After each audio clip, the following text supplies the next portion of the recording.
Hello guys, welcome back to my channel. This is me Sushmita. Welcome back to Sushmita world. Guys, ఈరోజు నేను పచ్చిపులుసు చేస్తున్నాను. అందుకు కావాల్సిన ఇంగ్రీడియంట్స్ చూపిస్తున్నాను చూడండి. అందులోకి పచ్చిమిర్చి, కొత్తిమీర, పోపు దినుసులు, ఆనియన్స్, కారం, ఉప్పు, పసుపు, జీలకర్ర, ఎండుమిర్చి అండ్ కరివేపాకు. ఆల్రెడీ నేను ముందుగానే చింతపండు రసం కలిపి పెట్టుకున్నాను. అది తీసి పక్కకు పెట్టుకోవాలి. ఇప్పుడు మనం ఆనియన్స్, ఉప్పు, కారం వేసి ఈ చింతపండు రసాన్ని బాగా పిసకాలి గైస్.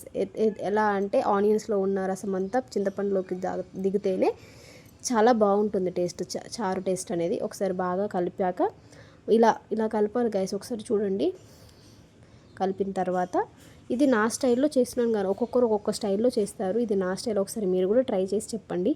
ఇప్పుడు స్టవ్ మీద ప్యాన్ పెట్టుకొని ప్యాన్ హీట్ అయ్యాక అందులో కొద్దిగా ఆయిల్, తర్వాత అందులోకి మనకు కావాల్సిన పోపు దినుసులు వేసుకోవాలి. పోపు దినుసులు వేసాక పోపు దినుసులు కొద్దిగా వేడి అయిన తర్వాత అందులోకి జీలకర్ర అండ్ పచ్చిమిర్చి కూడా వేసుకోవాలి. కొద్దిగా ఎండుమిర్చి, కొద్దిగా కరివేపాకు వేసుకోవాలి.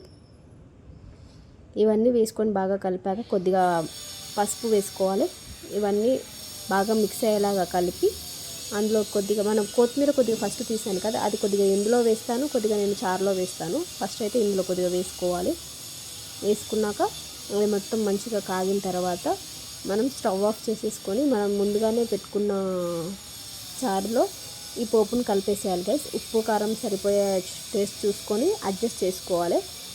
అంతే గైస్, నా స్టైల్లో పచ్చిపులుసు ఇలాగే చేస్తాను. ఒకసారి మీరు కూడా ట్రై చేసి ఎలా వచ్చిందో నాకు కామెంట్ బాక్స్లో చెప్పండి గైస్.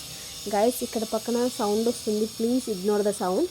లాస్ట్లో కొత్తిమీర వేసి గార్నిష్ చేయాలి. If you like it, please like, share, comment and subscribe to my channel guys. Bye.